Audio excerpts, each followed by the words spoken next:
Good morning, friends. Welcome to the next in the series, WordofGord series, OBEJournal 2018,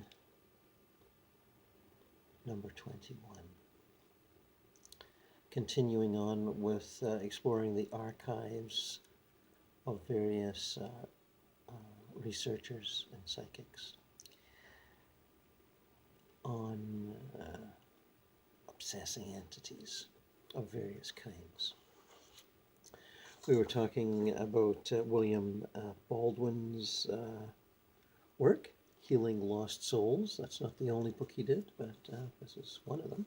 Probably the one that you'll find easiest to get. And as I say, won't get into people's techniques too much, and try to plow right into the case histories. The inmates at the women's prison where I volunteered briefly were familiar with entities and discarnate interference. They knew about the quote-unquote candy striper, a young woman who volunteered at the facility. Candy stripers often help at hospitals distributing magazines, candy, and such.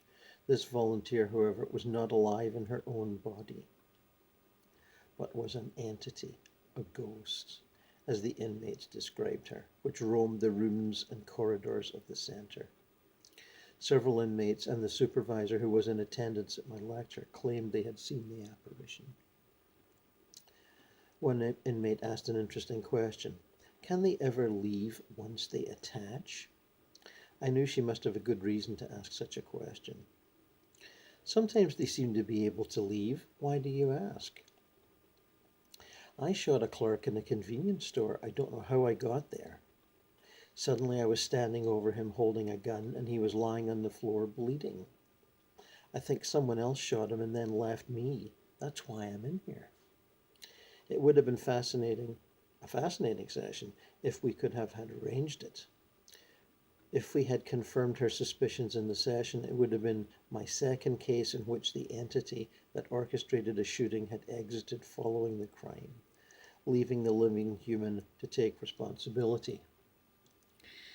Now, there's Baldwin, very experienced researcher, very experienced, and that's only the second time that's happened. But there with Wanda Pratnica happened to her quite a lot. So different researchers have different experiences. I mean, there's a simple lesson we can learn from that. In the earlier case, a woman wanted to explore a specific situation she had read about in the news. A man had been executed for shooting a psychiatrist. He swore he was innocent. He had no association with the victim. She did not know the man, but she believed him. In an altered state, she was able to connect with the executed man remotely. The entity who had been with him was also contacted remotely. The entity was a young man whose mother had been treated by the psychiatrist for schizophrenia. The man had been 6 years old when his mother was admitted to a mental hospital from which she was never released. The boy always blamed the psychiatrist for the loss of his mother. He died as a young adult and attached to another man who had no connection whatever to the situation. In complete control, the spirit of the young man procured a gun, went to the psychiatrist's office, shot him, and separated from the befuddled man who would later stand trial, be judged guilty of the crime, and be executed. It took some explanation before the two men understood the situation and forgiveness could bring about a resolution. Both lost souls were guided to the light.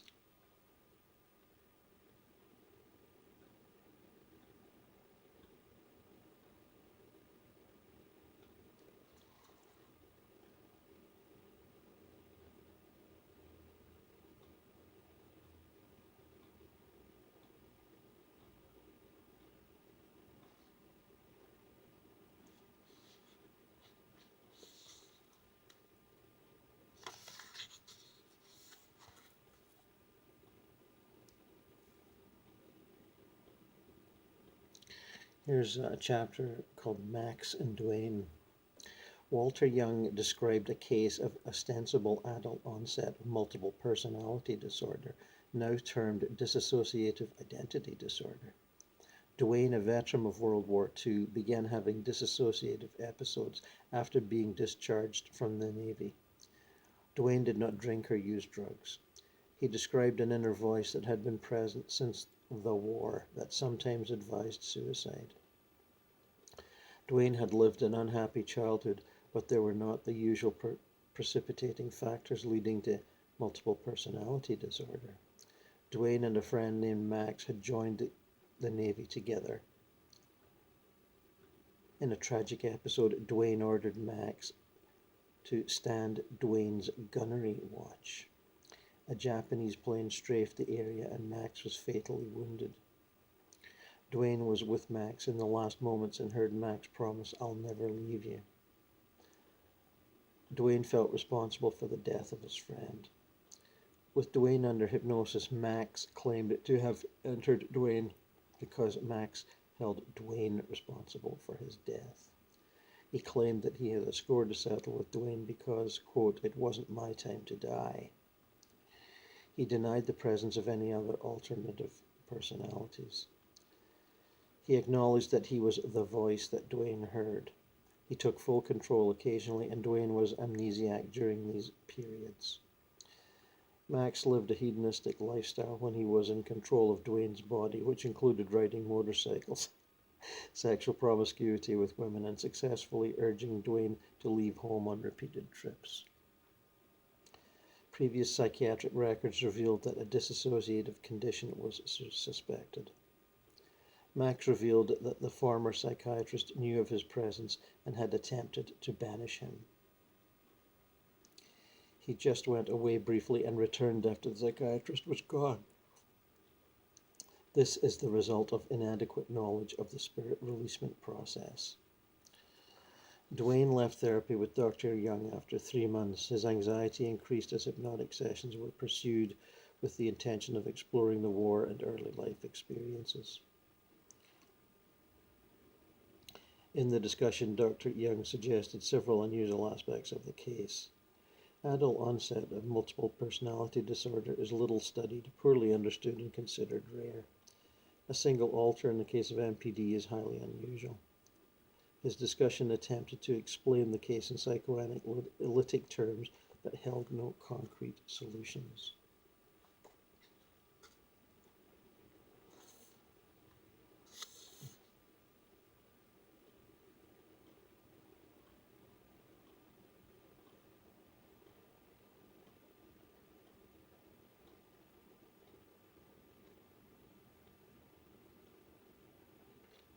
Tessa and the Strong Man. Tessa was a 20-something, a vivacious, tall, lean young woman. She worked for a package delivery company that enforced the requirement that their drivers must be able to lift a 70-pound package. She enjoyed the activity, the freedom of the job, not being confined to a desk. Her mother, a practicing hypnotherapist, completed her basic SRT training course. Her mother enlisted Tessa to serve as a practice subject. They discovered an attached EB, a man who had died in his prime, a strong, independent fellow. Following the procedures, the entity was released, more than willing to leave the body of the young woman and move into the light, with the prospect of reincarnating again as a man. All well and good. However, Tessa was no longer able to heft the heavier packages. She no longer fulfilled the 70-pound requirement. End of job.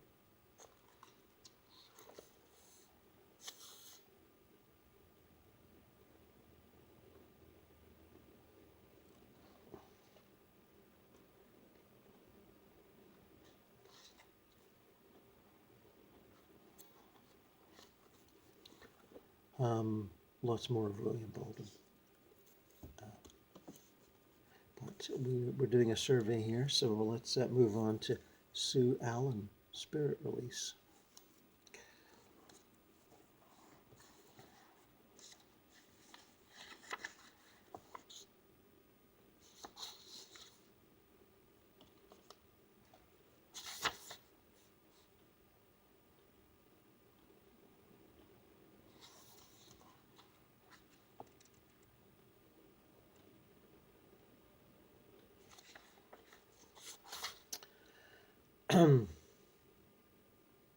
I have also met spirits who have attached to a living person with the intention of helping them. This can happen to children and adults who are in distress, scared, lonely, depressed, and very ill, or who have been in an accident and ended up in hospital. The spirit wants to take care of them and may have been a natural rescuer in life. There are, of course, spirits who do not wish to help the living person, but instead have negative intentions. Like attracts like, and as we have seen in the previous section, a spirit may be attracted to a living person who holds a lot of fear, anger, guilt, despair, jealousy, resentment, depression, or addictions. If a spirit is angry, it feels at home in the angry energy field of the incarnate person.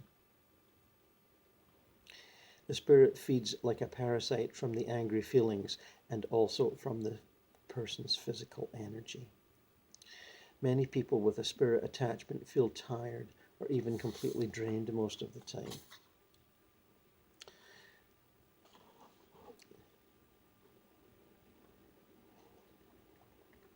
If the spirit has been addicted to in life to drugs, alcohol, sex, shopping, cigarettes, or food, for example, then this can continue after death even if they are aware of their passing.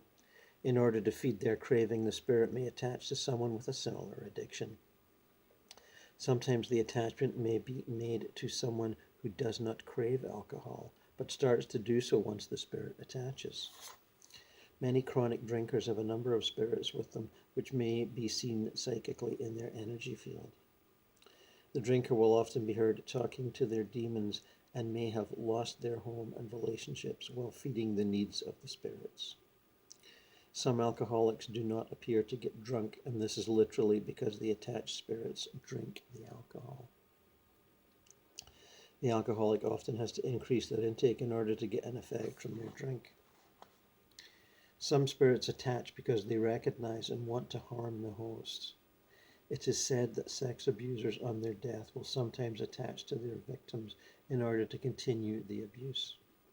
I've spoken with many entities who have tracked down their victim, sometimes over several centuries, in order to wreak revenge. They have been attracted to the spirit energy of the person and often fail to recognize that this spirit now inhabits a different body in another time and has no conscious awareness of the events that took place several centuries earlier. These revenge-driven entities can do enormous harm to the physical body, causing illness, disability, and sometimes death. I have also found spirits who have tracked and attached to the host, whom they claim is a close sibling or partner.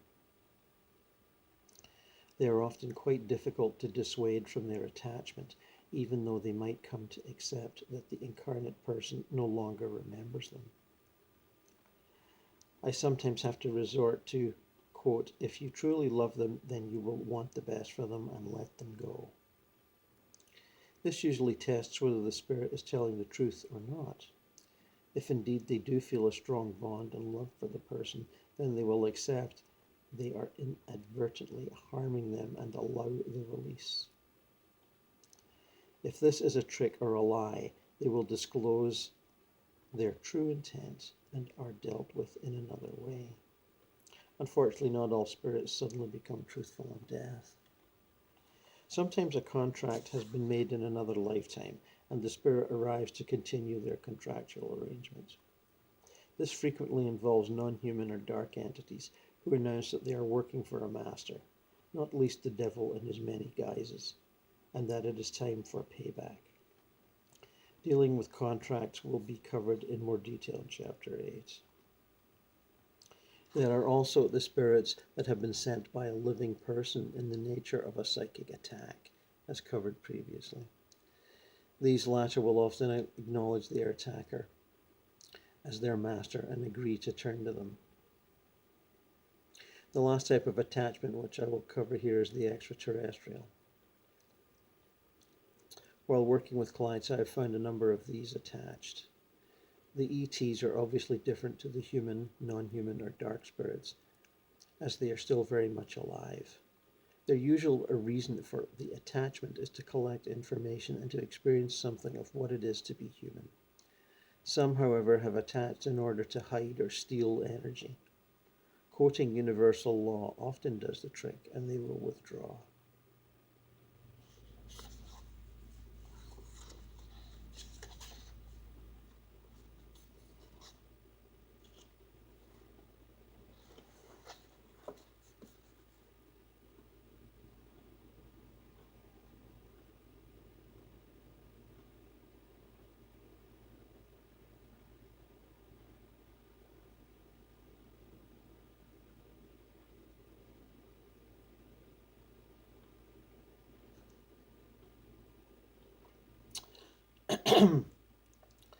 Another chapter. One woman was referred to me having seen her doctor regarding depression, which did not fit the usual pattern, but came and went suddenly.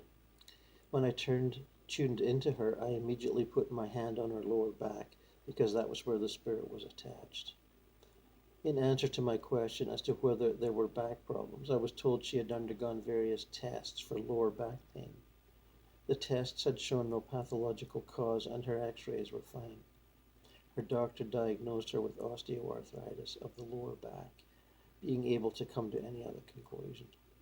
Once the spirit was released, the depression never returned, and neither did the back pain. Some entities cause food cravings. Chocolate and meat are the apparently common ones. One man used to get up at 3 a.m. every night to eat chocolate.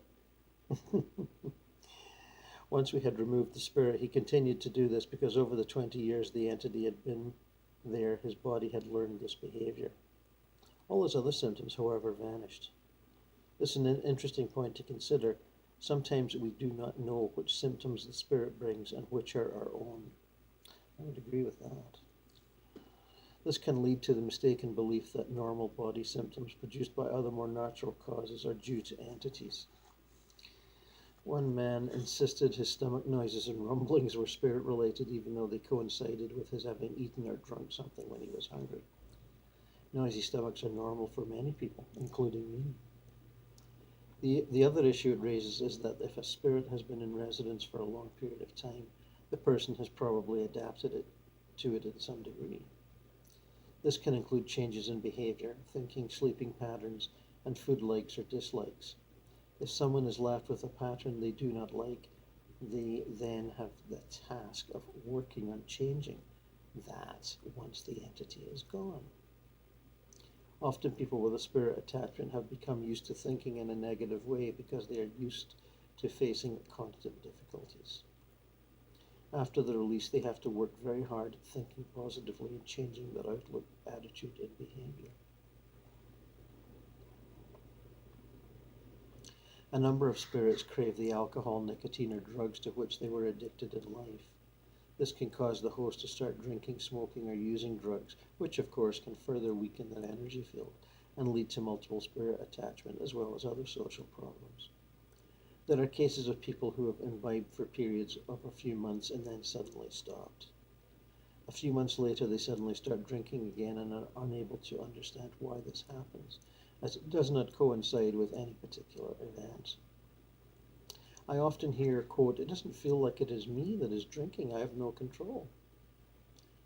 In my view, people do not normally suddenly start or stop using sometimes significant quantities of alcohol or drugs for no reason. Generally, there is an increase into the habit and then a decrease of use before quitting, with some decision-making and determination being integral to the process. As I have stated earlier, once attached, a spirit generally cannot leave the aura without help, but there are some exceptions to the rule. I have known some that were able to come and go that started out being attached to a site such as a house and then connected to a person, or vice versa. Others are more apparent at certain times, such as nighttime, so the person is spirit-free during the day. In the case of intermittent use of alcohol or drugs, it may be the case that the discarnate spirit arrives and stays for a period and then leaves again. This might explain the erratic start and cessation of the problem. A spirit attachment or possession can also include sexual activity. I have known clients who suddenly became very sexually active without feeling that they had any control over who they had sex with or the nature of the sexual activity. This can be very distressing if you find yourself engaged in unwanted activity or with someone with whom you would not normally consider being intimate. Several clients have reported being raped or their genitals and other body parts being touched by a spirit. These distressing events would normally be reported to the authorities, but how do you report a spiritual rape? Similar to Wanda Pratnika's experience. In some cases, these spirits are sent as a form of psychic attack. I've also known of cases where living people have used astral travel or projection in order to have sex with someone against their will. Yes, no question about that. Certain magical practices involve that. And some people do it as an experiment. You know, they're already connected, but they live at a distance and, et cetera, et cetera. Many people with entities attached to them will be affected by the emotions, thoughts, and perceptions of those spirits. The person may feel angry, sad, or guilty, for example, without knowing why they are feeling like that. Feelings of depression, anxiety, and panic attacks are common in cases of spirit attachment. In some cases, the human host feels suicidal without understanding that it is the entity who is feeling this way. Perhaps the spirit died through suicide or is in despair over their current situation and can see no way out. It could be the case that someone with an entity attached, especially if it is constantly torturing its host, may be led to attempting suicide in order to escape the tormentor. There may also be a drive to self-harm through body mutilation, such as cutting the skin, or it be self-destructive in other ways. Often these feelings come on suddenly and without an obvious reason. This can be the same for thoughts. Thoughts and ideas come into your mind and the immediate response is, where did that come from? Clear examples of this are when the thoughts are abhorrent to you. For example, I have worked with distressed clients who keep thinking racist, sexist, or homophobic thoughts, which they knew were against everything in which they themselves believed. The unpleasant thoughts depart with the entity. A gay friend of mine phoned to say he thought he had a spirit attached. When I asked why, he told me that he was on the train to work that morning, standing beside a young blonde woman, and had sexual thoughts about her. I told him he better come round immediately. We cleared a heterosexual man in his 40s who had been there about a fortnight.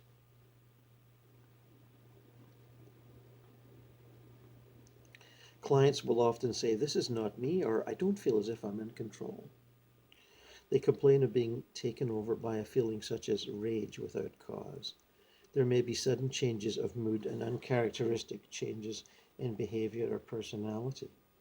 This individual may become irritable and increasingly difficult to live with.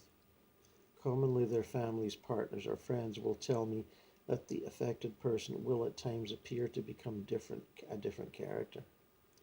I have known people who are themselves very weak or immobile through illness or old age that will demonstrate strength normally beyond them and who perhaps need to be restrained in order to prevent them from harming themselves. I worked distantly with a very elderly lady who had severely restricted mobility due to arthritis and had been able to leave her house for a long time. She suddenly took to going out, walking long distances, which should have been medically impossible, eating food that she had always hated and was no longer able to recognize family members or remember significant life events.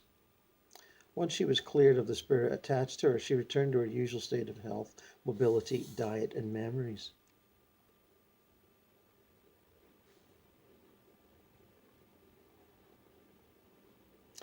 There is an invariably disturbed sleep and strange dreams in cases of spirit attachment. Sometimes the entity will show itself to the person in their dreams. This is different to a normal dream or nightmare, as it tends to be the same figure that is seen over and over. The figure will suddenly appear in the dream completely out of context, as if it is out of the control of your mind, and just appears of its own volition. The spirit in the dream may speak to you or demonstrate that it is in control and what it wants to achieve. It may also appear just as you are drifting in or out of sleep, when we are all more receptive to spiritual communication of both positive and negative kinds. Many healers or sensitives, when working in or looking at a client's energy, will sense a block above the crown chakra and another beneath the feet. Some entities, particularly the more malevolent ones, consciously do this as it blocks the ability to connect with the earth and the universe. Yeah, it's one of their little tricks. Block up here, no one below the feet. Come across that. The person will therefore have great difficulty in grounding their energy, connecting and communicating with their guides, meditating, and so on. Some lose the ability to visualize or to dream, especially if the crown or brow chakras are blocked. This level of disconnection over time can lead to feelings of isolation, despair, and helplessness. A spiritual crisis may ensue. The individual may become very ill and weak as they lose the ability to allow universal and earth energy to flow through them and nourish them. It is essential to clear these blocks as quickly as possible to enable them to return to optimum health and well-being. Some people find that the entity causes them problems with concentration or memory. They can no longer mentally focus on the specific issues, and decision-making becomes difficult. Occasionally there are gaps in memory and considerable periods of time are lost. I'm not referring here to those times we all experience when we are driving a car or doing another fairly automatic activity and do not remember the last 10 minutes. I'm talking about those times when you have absolutely no memory of doing or saying anything, being somewhere or being with someone else.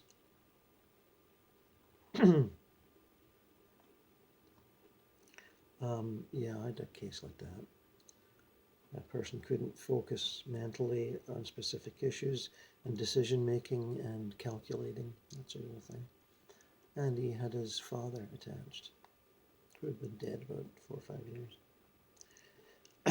This brings me on to the subject of mental health. Some of the people I see claiming they have a spirit attachment or are possessed have a mental health issue. In many cases, both are true. They have an entity attached, plus they have a mental health condition. It is important for a spirit release therapist to be able to differentiate between those that need referral for mental health assessment and those that can benefit from a release procedure. Sometimes both courses of action are appropriate.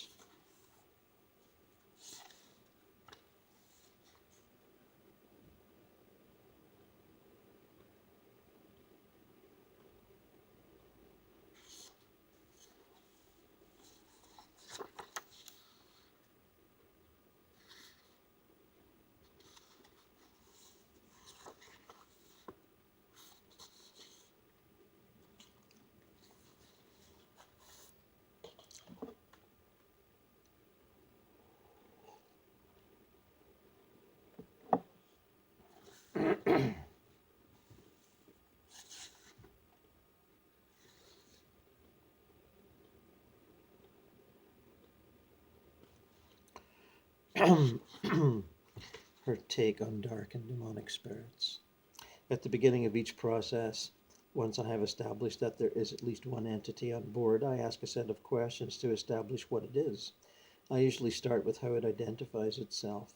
For instance, is it male or female? Is it human, an elemental, a being of the earth, or another dimension, or of the light? Even if I get the sense of a dark energy, I will still ask the previous question, just make sure. If I have received a negative answer to all of these possibilities, I will ask, are you a being of the darkness? If I receive a positive answer at this point, I need to establish what type it is. As we have seen before, there is a variety of dark force entities commonly known as DFEs, and that's the same terminology William Baldwin uses. And I think earlier in the book she acknowledges that. They may range from a limited thought form to the very dark and dangerous. In the earlier section on demons, we looked at the various types of communication that might be held with them. This may range from grunts and growls to threats, claims of "he is mine," and torrents of abuse. So let us look at how the therapist might communicate with these entities.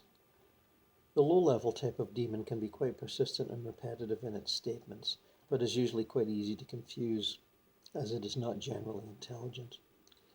One conversation I frequently hold is to find out why they are supposed to be doing what they're supposed to be doing to their victim, not why. I then point out that they have clearly not succeeded in destroying them, killing them, or whatever is their intention. I illustrate that here is this client with me, functioning and well, and stress the point that the demon has not succeeded in its endeavors. Demon usually becomes a bit confused at this point and may react with bravado or threats. Anger is the flip side of fear. If an incarnate or discarnate entity reacts with anger, then deep down it is afraid. Knowing this helps me to remain compassionate towards an abusive spirit. If there is an angry outburst, I will often ask the entity what it is afraid of. This commonly stops it in its tracks, although not always. I usually persuade the demon that the client is obviously stronger than they are. The demon is told that it will never succeed and therefore starts to lose its confidence and also its hold on the victim. If I'm communicating aloud with the entity, then the client hears the conversation. Their growing confidence and awareness of the weakening of the entity assists them in becoming stronger in their resolve to let it go. It usually helps to point out, in fact, the entity is trapped within the client. It cannot leave unless assisted. Some demons insist that they can leave, so you might simply call their bluff and tell them to show you. They, of course, very quickly realize that what you have pointed out is true. Do not, however, try this with an entity that is able to come and go at will, unless you know what you're doing. It could leave and you might lose control of the situation while the entity gains in confidence. It may then attach to someone else or reattach to the client once they have left the session. On the other hand, you may succeed in getting the spirit to leave, and while a being of light deals with it, you protect the client to prevent its return. Do not allow the entity to go where it wants, as you are merely passing the problem on to another person to whom it will attach.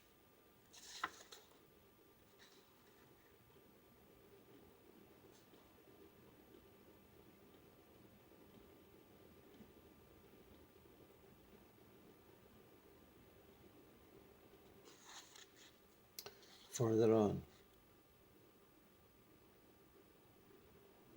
Once I have established that there is a master in charge, I ask if the master has instructed them to do certain things to the victim, which the demon will readily confirm. I ask if the master has promised certain rewards for its efforts, which once again is confirmed. I then verify that the demon is doing what the master has instructed. Once we have established this, I then ask if the master has provided the rewards promised, which of course he hasn't. I explain that the contract between the demon and its master is therefore null and void, has been broken because one side has not kept to the agreement. The master is in breach of the contract. I also point out that the master has ruled through fear and lies and cannot be trusted. With the demon's confidence in its master undermined, it is generally easier to remove. There are many dark masters who are not the Dark One himself, just as there are many beings of light that are not God. Spirit, the source, or the divine.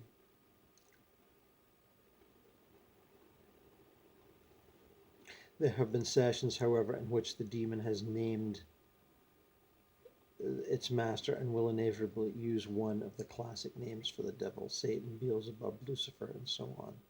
If you are told that the Dark One is the master in this instance, you need to be very aware of your protection and the light that is with you as you work. I usually hold a discourse about the power of the light over the dark to reassure the entity, but also the client. It's pretty frightening to hear that the devil is involved with the spirit that has attached to you. In this situation, I talk about how darkness needs the light and vice versa, that the two create balance. The darkness makes the light brighter, all of which is true, as far as I'm concerned. If you are in a dark place and turn on the light, there is no more darkness. If it is dark inside a closed box and you open the lid, there is no more darkness. It is dark inside your fridge until the door is open and the light automatically comes on. In this way, the darkness can never overcome the light. The light is always stronger, brighter, and enduring. We all have the light within us and around us, even if it is in differing degrees. We also have the darkness within us and around us, our own shadow. The shadow holds our undesirable impulses and inferior personality traits, which we have unconsciously hidden away inside of us. The shadow also holds our potential in that it includes qualities that become positive through self-awareness.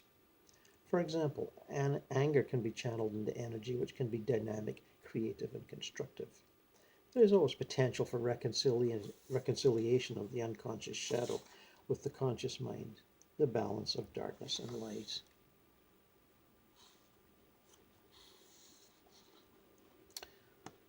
And she goes on to talk about other techniques that she's learned from William Baldwin.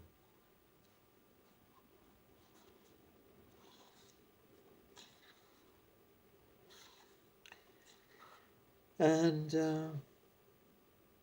much more good stuff in this book too.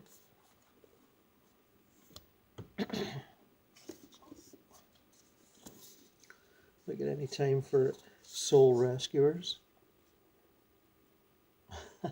Can't really see that. Soul Rescuers by Terry and Natalia O'Sullivan. It's a big book. Can be hard to handle sometimes.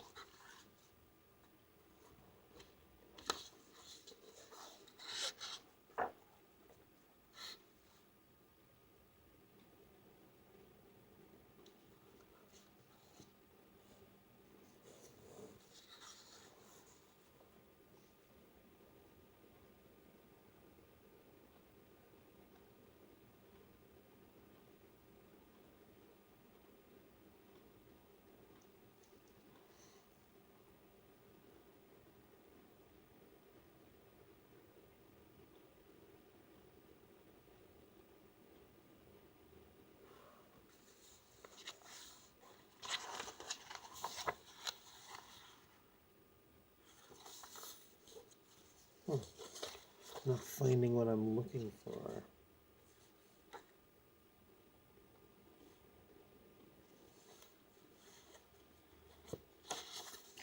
Here's a good one. From Initiate to Adept. It started with a garbled phone call from a frightened lady. I tried as best I could to calm her down, but I could feel that she was gripped by panic and thus unable to convey to me what it was that was so frightening her. Luckily, with some degree of patience, I managed to get her address and promised to visit her. It was a time early on in my career when, to be honest, I was a little too confident. That's being honest. I had been a successful initiate for some time, and as yet I had never felt myself truly tested. I remember that as I travelled northeast on the train to my appointment, I became fascinated by all the fledgling birds who, proud of their newfound ability to fly, were beautifully circling and playing in the early summer sky, as if they owned it. I too felt that I was capable of anything. No one can identify with that from a few years ago. Yes. I make this point because if I had been a little less cocky, I would have been more aware of the sudden chill I felt as I walked down the suburban street where my new client lived. If I had been a little wiser, I would have taken more notice of the sticky grey mist, textured like honeycomb, which had wrapped itself around the little bungalow that was my destination. My client, who was in her early 60s, was very pleased to see me.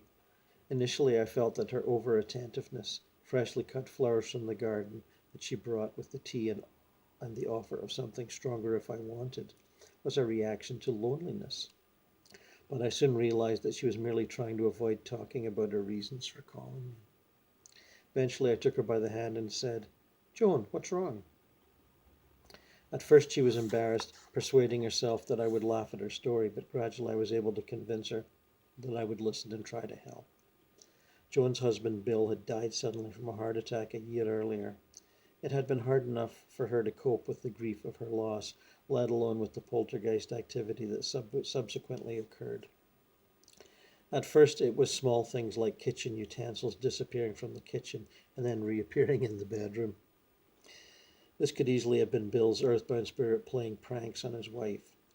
But then Joan was physically attacked by the force. She had been woken in the middle of the night by a noise that was like a strong wind coming through an open window. As she had put on the light, she had been pushed to the ground by an invisible force that rolled her around and around on the floor. Scared for her life, all she could do was curl up and scream. Ooh. This physical attack worried me. Bill, as a discarnate spirit, should have by now been reunited with his ancestors and friends. If he was trapped, why was he trapped? And why was he attacking his wife? And if it wasn't Bill, who was attacking Joan? To answer these questions, I made my way up the stairs to Joan's bedroom. The chill hit me as soon as I opened the door, but all was still and quiet. Joan had not been back to the room since the attack, so it was untidy, still, with bed linen, pillows, clothes thrown about the place. I caught my breath as I spotted dried blood smeared across the dressing table mirror. Dried blood. Ooh. Sounds like a poltergeist. Walking over to the window, I rubbed my fingers along the fresh gouges and scratches that scarred the woodwork. I knew for the first time in my career I was witnessing the work of some feral beast, indeed a demonic presence. I'm not ashamed to say I was frightened. Before I could do anything else, I was aware of 3 spirits in the room, eddies of wind that flitted around the room chanting, "We've got Bill, we've got Bill, he is paying." I recognized them as mere scouts of a bigger force, and my physical presence alone was enough to diminish them. However, I knew they would be missed and that a greater force would return to search for them. I didn't have much time. I had to have an idea of what I was up against. I went back downstairs and found Joan hiding behind the living room door. "Why have they got Bill?" I asked. "What did he do? What does he have to pay?" Joan didn't really understand what I was asking, but little by little, from what she told me, I was able to piece together some sort of story. For 35 years, Bill had been in the purchasing department of the local council. He had offices at the bottom of a ladder, but over the years, he had, by diligence and hard work, reached the top of his department. Bottom of the ladder. Bill and Joan had no children, so even though Bill's salary was no more than that of a middle manager, they were able to maintain a good standard of living without Joan having to go out to work. However, when Bill was 55, without discussing it with his wife, he quite suddenly gave up his job and began a new career. It was impossible to get out of Joan what exactly the career change was, as Bill had refused to talk about it. What she could tell me, though, was that for 7 years the money had rolled in. They had bought a new bungalow in a nicer part of town, they had new cars every 2 years, and holidays abroad. The night Bill died, he had arrived back late from work. Joan noticed how anxious he seemed and was surprised that he, as a confirmed teetotaler, poured himself 3 large scotches. For an hour or so he had stood by the hallway window looking out across the road. Eventually he left the house. Last words he said to Joan were, "I don't know when I'll be back. They're after me." His body was found on a local common the following morning. It was obvious to me that from Joan's information about Bill, combined with the demonic activity I'd witnessed in her bedroom, that Bill had made some sort of pact with a satanic sect. Whether contacts from his previous career had tempted him or whether they were brand new acquaintances, I couldn't tell. But what was also clear was that Bill had reneged on the pact. Why else were they holding him and making him pay? The only hope for Bill was that I could weaken the demonic force holding him long enough to enable a spirit guide to lead him away. I approached the task in hand with foreboding. Having made sure that John was safe, I returned to the bedroom. As always, it was the change in temperature which made me aware that evil presence was approaching.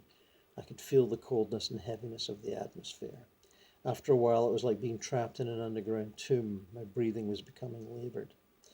The evil presence circled me for a while, playing with my fear. I stood my ground, praying for help from my spiritual elder. The attack, when it came, was sudden and violent. First I was gripped by a vice of steel around my upper body, and then I was thrown around the room in a helter-skelter of turmoil. My only weapon was my faith. Like a man standing tall in the face of some hurricane, my faith held firm. At the worst moment, when I felt as if my whole body would implode under suffocating pressure and violent crushing, I caught a glimpse of my spirit elder. I realized I was being tested, and that when I survived this encounter, I would no longer be an initiate, I would be an adept. I don't know how long I was attacked, maybe a few minutes, maybe a few hours, but I always knew I would win. My faith and strength to resolve were too strong for any other option. Then suddenly it was as if the floor had opened up and I fell into a black hole. The force field around me broke and the pressure abated. The last thing I saw was my guardian leading some indescribable entity away. It did not look entirely human. By now the warmth of the sun was glowing through the curtains and the grey pallor seemed to fade away. The contract on the solar bill had been lifted and he was able to return to his ancestors. With the train gently rocking me from side to side on my journey home, I couldn't help but think about the playful fledgling birds I'd seen that very morning. It was a world I could never be part of again. I was now truly a man and moreover an adept. I fell asleep, proud in the knowledge of my achievement and confident in my role in life and the future. Well, there's quite a little story. Lots of interesting stuff in that book too. The tales go on and the wisdom unfurls itself for you all to see and experience and put into practice in your own life in whichever way you seem to feel is appropriate. And on that, I wish you well, and back at you soon.